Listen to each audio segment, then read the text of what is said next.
Dear students, good morning. Dear students, last lecture में हमने 9th lesson के short question किए थे। आज हम लॉन्ग क्वेश्चन कर रहे हैं।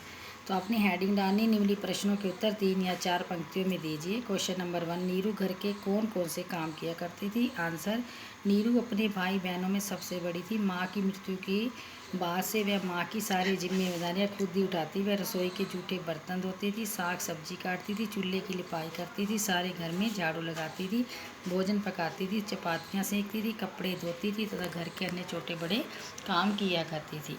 नेक्स्ट क्वेश्चन है, नीरू की माँ उसे काम करने से क्यों रोकती थी? आंसर, नीरू की माँ उसे काम करने से इसलिए रोकती थी क्योंकि नीरू बहुत कोमल तथा प्यारी थी।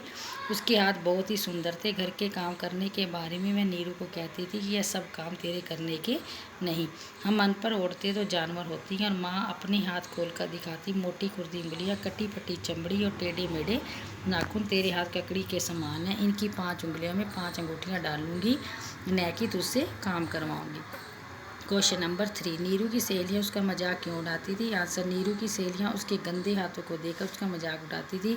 नीरू के हाथ कहाँ से कटे थे, कहीं से फटे थे, कहीं पर चपाती सेकते हुए जल भी गए थे।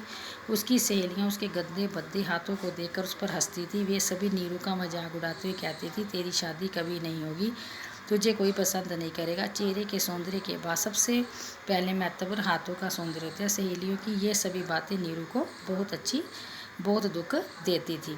डियर स्टूडेंट्स, आपने ये 1 2 3 लॉन्ग क्वेश्चन है, इसे आपने फेयर नोटबुक पर राइट करनी है। धन्यवाद।